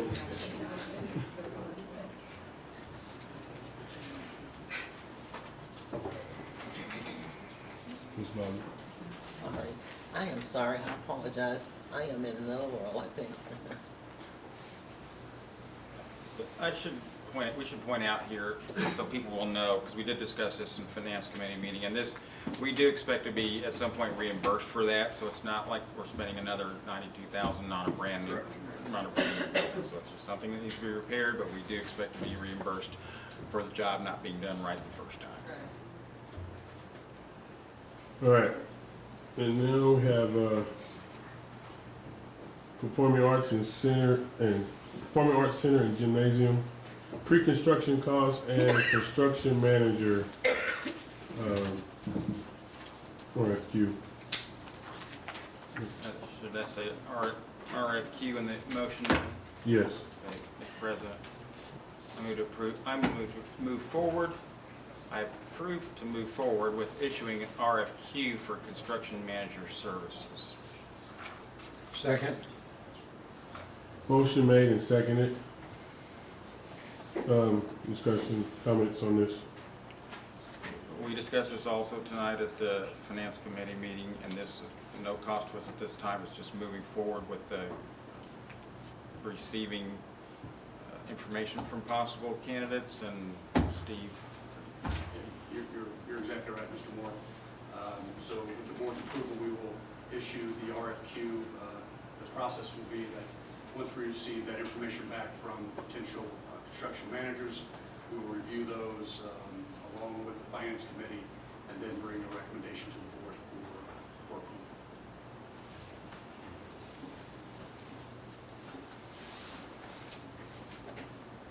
And we did approve, you guys reminder of last meeting, we did approve using the construction manager. So this is just the RFQ for it.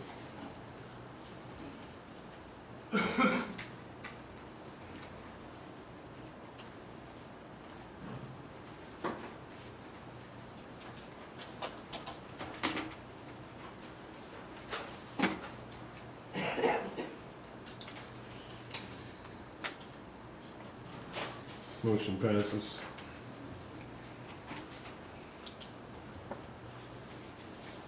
Next, we'll have our Rayteam 2022-2023 salary proposal.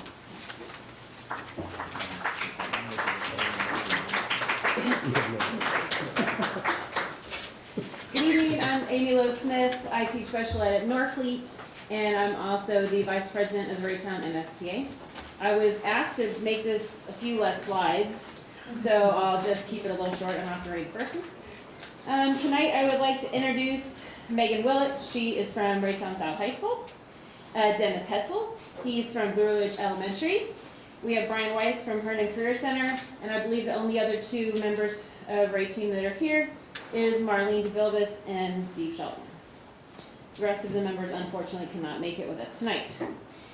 I do want to read the mission statement, as I know since the last time we presented, we have new members to the board. Our mission statement at Rayteam is a collaborative team working together towards a consensus to improve the quality of the workplace and recommend an affordable and competitive compensation package for all employees of the Raytown C2 school district. Because the last time I presented, all was not exactly understood by all members. This goes for classified, certified, and administrators. So all means we do this for everybody. Our norms, I'm gonna just skip to the two that I think that is super important to all of us, is that remember that you represent others. When we're on this team, we are very mindful that we represent all employees of the district. We represent classified, even though there might be more certified people in our meetings, we definitely keep them in our lens and make sure that we're working for them. And we take responsibility for this process. All the things that we bring to the board have weighed heavily on our mind. We've talked about them for countless hours, went home, thought about it, and come back again. Nothing that we ever bring to you is just a quick anything. It's very thought out and debated, sometimes more than other things, but till we get to the end. Everyone is equal and we don't let things pass. If we think something isn't right for a certain group, we really want to move forward in making sure that's rectified. So Rayteam's schedule and method of gathering information. We met in person in September, December, January, March, and April. In October, we sent out our survey to which 597 employees responded to the survey. We do thank those employees who took the time to complete the survey. We noticed that our numbers are down this year. In the past, we've been able to go to buildings and talk to people and explain to them the survey and what we do and how things are done. Due to COVID, we weren't able to do that. We look forward to doing that again next year and really explaining, especially to new people, what we do and what that process looks like, and how taking this survey, we listen to everything. We look at every single comment. There's people that read over it. So we didn't get that opportunity. That's why our numbers are down for this. Information that we wanted to talk about from an update from our previous survey. It was noted that not having block scheduling at the middle school has improved lost plan time and has decreased student behavior issues.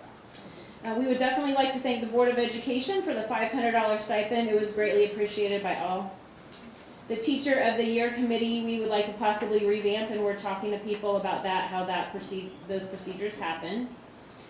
Technology tutorials were requested to post videos on how to do things like clock in for those people who clock in and access and change your voicemail, because frequently we get logged off and you might forget how to get back into your voicemail system.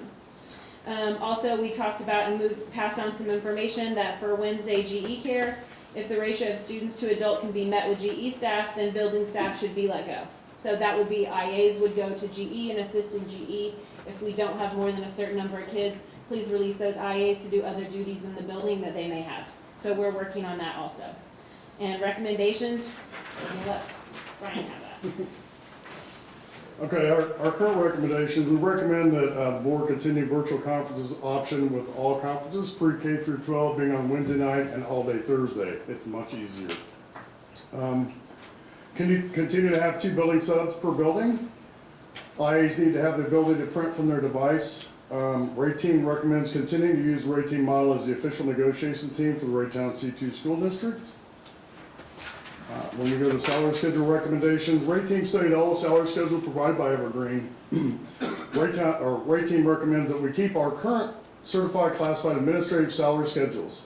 We believe that the current schedules are more beneficial to the vast majority of the district employees. Rayteam does not recommend implementation of the salary compensation study.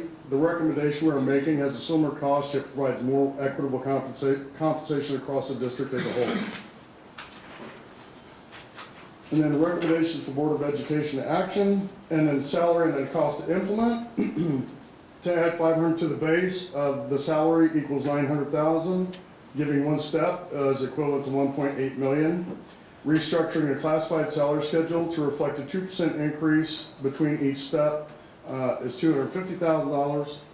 Restore the frozen steps from 2010, 2011, 2011, 2012 would equate to about $850,000, give or take. So our recommendations currently are to add 500 to the base salary, give 1 step, and restructure the classified salary schedule to reflect a 2% increase between each step to be implemented for the 22-23 school year. This was previously approved by the board in 2019 and was to be implemented in 21-22. Also, I'm not going to do it, but there's a lot of things that were discussed and a lot of options that you all have. Everything that we put out there is information for you all, and I know that you all have a lot of discussing to do it as well as we do.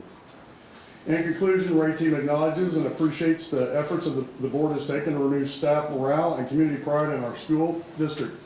Rayteam acknowledges and appreciates the difficult decisions the board is called upon to make, as well as the time it takes to deliberate for those decisions. Rayteam shares the same goal with the Board of Education to attract and retain a quality staff for Raytown Quality Schools. And now if you have any questions, we'll be happy to answer them. So according to like your recommendation, it's going to kind of help mitigate just this disparity, like when we have like teachers who've been in the district for a longer period of time, and then like if we have like a new teacher coming into the district, so it sort of mitigates that disparity. Is that correct? That was the Evergreen study. I believe that was what Matt presented to us, and I think that are we going to set that up where they have that presentation as well? Yeah.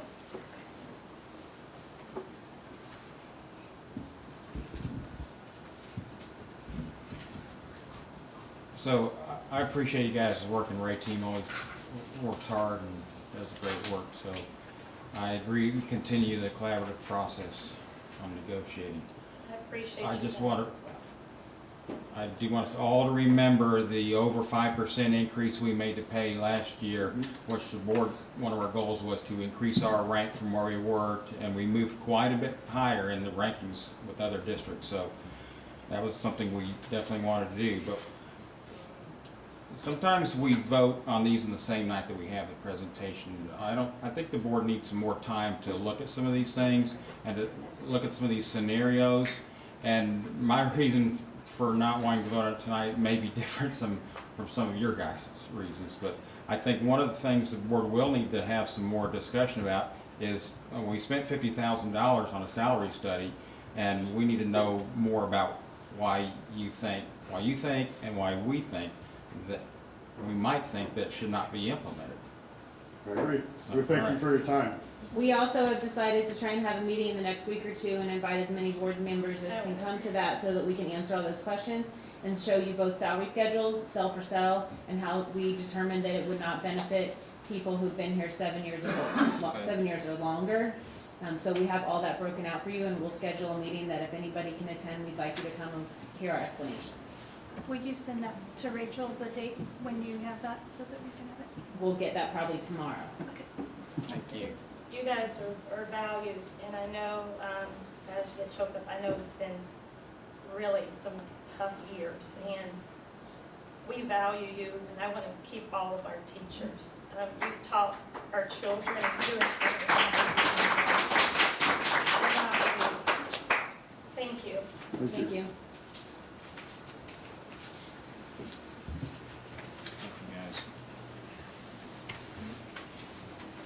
All right, thank you. We can talk, just go, one other let's quick keep question. discussion. Yeah, I thought, so, Steve, While he's coming up, did you guys have any other discussions, nothing else about benefits or anything like that this time around? No, we did No, not. this is salary schedule. Good evening. You have the analysis that I've provided, and many of you have referenced it in the comments tonight.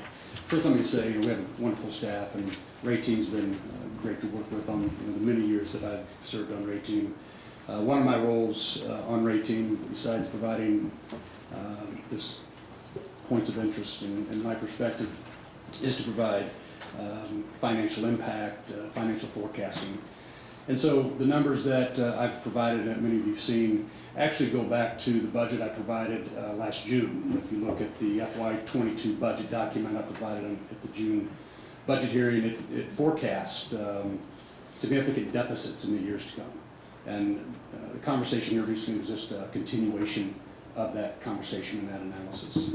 The board's aware, finance committee's aware, that in the coming years we have to figure out how to balance our budget, balance revenues, and balance expenditures. We have a professional and legal obligation to do that. And, I know this district and this board has faced this challenge in the past. This is not a new issue that this district has faced, and we've always figured out a way to make the numbers work and honor our staff for the great work that we do. So I think it's wise to table the discussion. Let Rayteam go back to the table. Bring some board members into the room to hear the dialogue and discussion and continue this process. So, what questions do you have for me? Yes, sir. What are the deadlines that we have to approve this for teacher contracts and what have you? What schedule are we looking at? You know, Mr. Landers, you've been in the district many years, and you've seen us approve salaries in June, which is problematic from the administrative side to turn that around in a very short time frame. Here in the last few years, we've started to take it to the May board meeting. Last year, we brought it to the April board meeting for the time purposes that we had at that moment. But doing it in May gives us time. I will tell you, if we do move to the evergreen salary schedules, it will require a significant amount of time and effort for our human resources department as well as our technology team to move everyone, because we're going to have to hand place every employee on the new salary schedule, and that just takes a lot of time. But along with the fact that we're in hiring season, you know, Dr. DeVilbus is hiring folks all the time. We have to process those new hires as well. So.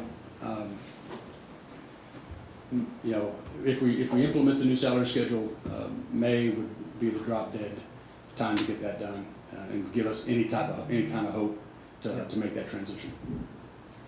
Thank you. I have another question about the salary study schedule. We're gonna listen and see what your guys' reasons are. But let's say if we move forward without implementing the study, how would it age if we decided to, within the next year, implement it at some point? Would it have to be updated, or we could still implement it later if we wanted? I believe the only updating that we would need to do is just to make sure that the market value for each of those starting pays is updated. So, you know, obviously that point in time in which we determine what, hypothetically, as an example, the starting pay for a bus driver. That was here most recently. So in a year, that number may be different.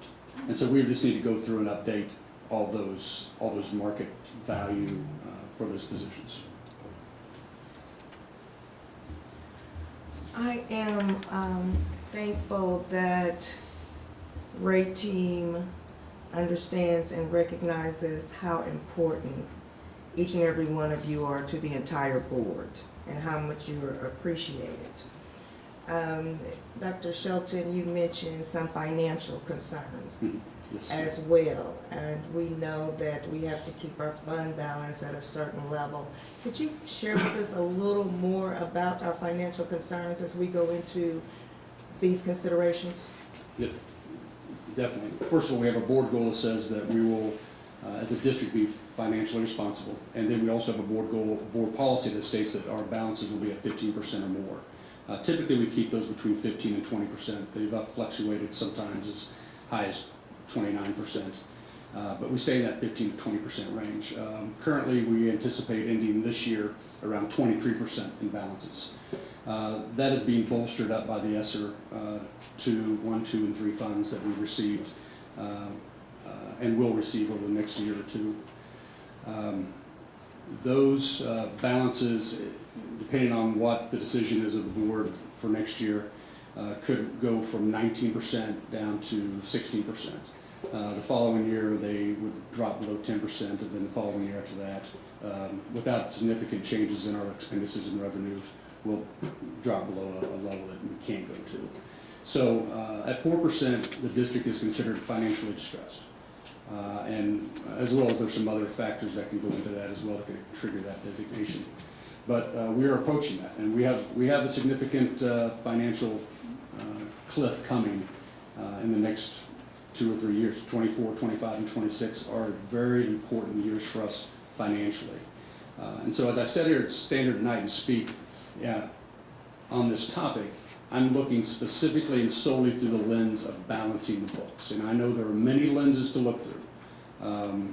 Culture and climate, staff retention, all those things are very important. But my role, my responsibility tonight is to speak from a point of fiduciary responsibility to ensure that the district remains solvent and in strong financial condition. And we've got to figure out a way. And once again, I'll go back to this. We have done this in the past. We've figured out a way to balance the books. And we're going to have to do that again, but it's going to be significant. We're looking at somewhere between a 10 to 15, depending on, once again, what we do, a $10 to $15 million gap that we need to fill. And sometimes that's reducing expenditures, sometimes that's raising revenues. Most typically, it's a combination of both. Find a way to increase revenues, find a way to reduce expenditures. And there are some things we can do, and Jackie Vernon and I have been working on a list to do both those things. And it'll take a combination of both of those, and it'll take the work of a lot of people to get that done. But it has to be done. There's no option. We have to balance the books. So have we ever faced a similar situation to this? And like, what have we done so that we can put like people first? Sure. So Dr. Markley, when he first came 14 years ago, we faced this situation. We had to cut expenditures, I want to say at that time, $3 to $5 million. And we've faced that scenario a couple of times, at least one other time since that time. 8% of our operating budget's in people. It's in salary and benefits. And that's common. That's a pretty common percentage. So there's no way to really get around making those type of reductions, that 10 to 15 million, without affecting people. We're going to have to reduce on all sides of the ledger, but it's going to impact the people in this district, the staff in this district greatly, and the programs, and then directly the students. Hey, Steve, Yes, are you referring to basically if we agree with Raytown's recommendation that this effect would be upon the budget that you're speaking of as in regards to the reduction in our balance? I'm saying if the board does nothing, we still have a financial cliff coming that we have to address. If we do nothing, to my estimate, it's about a $10.5 million hole that we need to fill if we do nothing. You're counting the money that we already have that we receive from the federal government in that? Yes. So either way, there's a shortfall. No, without question. But in the past, we've been able to find a way to mitigate this. Been a combination of reducing expenditures and increasing revenues. It's been a combination. And it's been reducing programs that we offer. And we have done nothing. We have what is the issue that we've been addressing since I've been on the board, of trying to bring our staff salary up to something competitive with our surrounding districts. That issue, and a lot of what Raytown's mentioned is the inequity in the pay scale in regards to what's happened in the past. And so part of that has been not giving increases in those years, and then later on coming back giving increases. And so we really gotta be creative in this, maybe more. So I think that consideration, I don't think, there's no way we can do nothing because, I mean, we're just going back, we're going backwards. So I would say we definitely gotta take the time to go to the meeting. And I think as our swim coach told us, it wasn't just his award, it was all of us. And we've been talking about inclusion tonight, and this is our problem and what we have to do. So I said earlier, I'm not scared, and I don't think we should go back. So, but we know what we got to do. We know we've heard a lot of bad news in the last few months, but it's just opportunity for us to stay focused. We got to set our priorities, basically, and our priorities is our kids. Our goals I believe they're written in priority, and the students are first. But the greatest asset to our students is our staff. Our teachers. And so, I don't know. There's so many things involved here. I might get in trouble for this, but don't say it. Well, I ain't gonna say it like that. All I can say is, I tutor kids, and I do it with pencil and paper. And I'm not saying we don't need stuff, but I'm just saying that we got ways to teach our kids, and we gotta do it. And so, and one group can't just take the brunt of the load. It is evident from the work that Raytown has put into this, the collaboration that is going into what we've had presented today. It is extremely evident that you know how to work hard, to come up with solutions, and to be innovative. Dr. Shelton has mentioned that our concerns, in addition to wanting to serve you, who serve our students, is that we remain fiscally responsible. I am looking forward to hearing some innovative ideas from the Raytown. We know that certain things need to be considered, such as attrition. We need to look at things that are going on. Someone mentioned earlier about some work that's going on in the facilities, but it's going to take innovation and collaboration in order for us to have win-win situations. Something else that I've noticed about the Raytown and how you present and how you work together is that there is no sticking your heels in the sand. So I appreciate that. I appreciate how you have worked so diligently, and I appreciate us working together and having an opportunity to come up with solutions that work for our students, for our teachers, and for Raytown quality schools. Thank you. I'm just to answer Natalie's question. So yes, in years past we have had to freeze salaries. So yes, it's been done, and we had to cut programs. And since we made such great strides last year on raising where we were, I think we went from 12 to 6 as far as pay in surrounding districts. We do not want to do nothing, Right, because we do not want to go backwards. So But that doesn't mean we don't want to do nothing. That doesn't mean we can do everything. So that's why we need some more time to look at this. We want you to have a high morale, and that's the goal. People are teachers, people first. Without you, what do we have? So. But I also just wanted to reiterate the fact that this study of finances is ongoing all the time, and what we're talking about is not a result of overpaying or mismanagement or things. We're in a good position because we've always paid attention to our finances, but we're in a better position right now because of the pandemic funds. We just have to be honest with that. We've got a lot of money, and we're using that to our benefit to help our kids.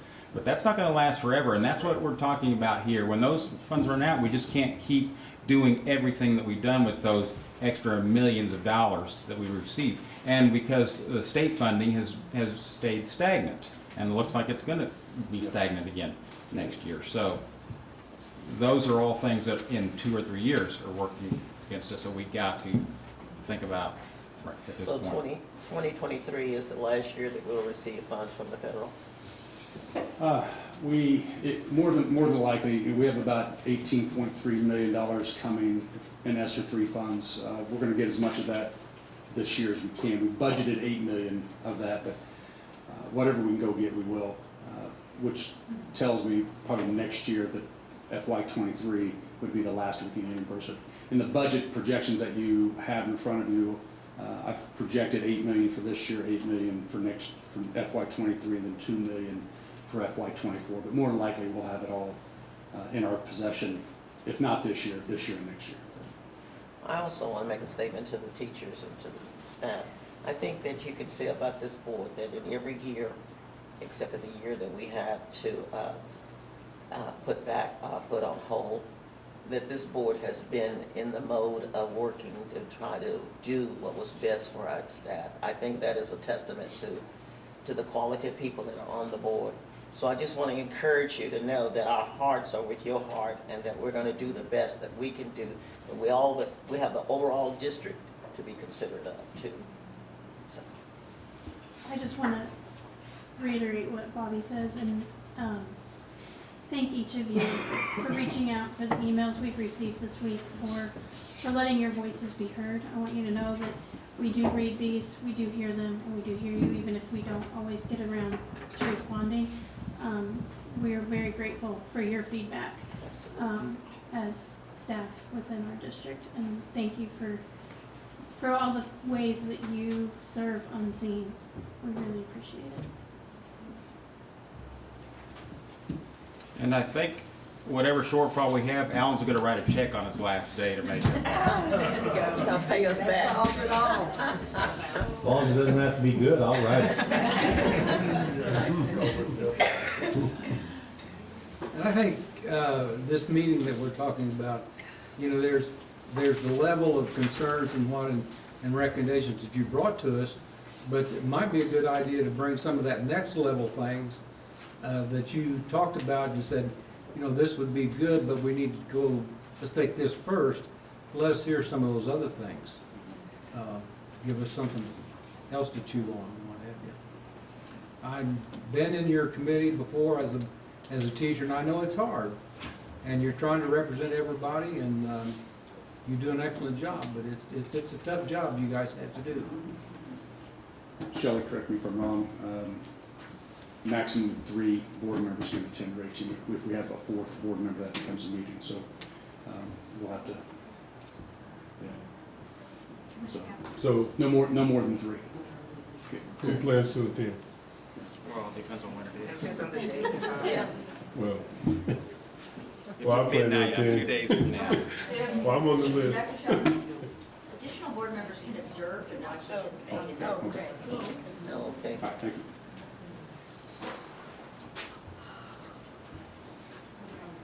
Right. Thank you. Thank you. No motion on that tonight.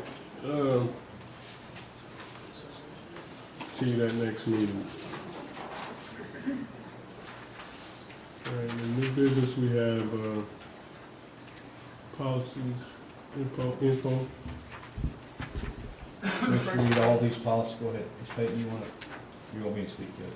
Please do. Those are all House bill statute that's been passed, and bringing these policies up to date, so there's no board action other than you have to take action for the next meeting. Okay. We have that for your enjoyment study.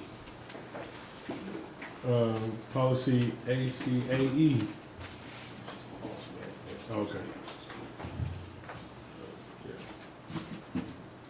That was allowing for our public comments. Yeah.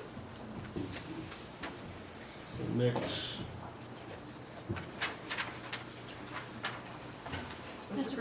Mr. President, I move that the board adjourn the regular Board of Education meeting at 8:26 p.m. Second.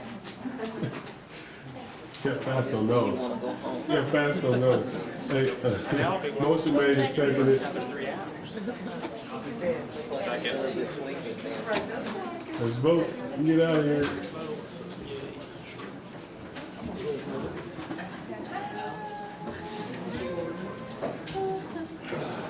Give it like 30 more minutes and it probably would have been. You guys did a good job.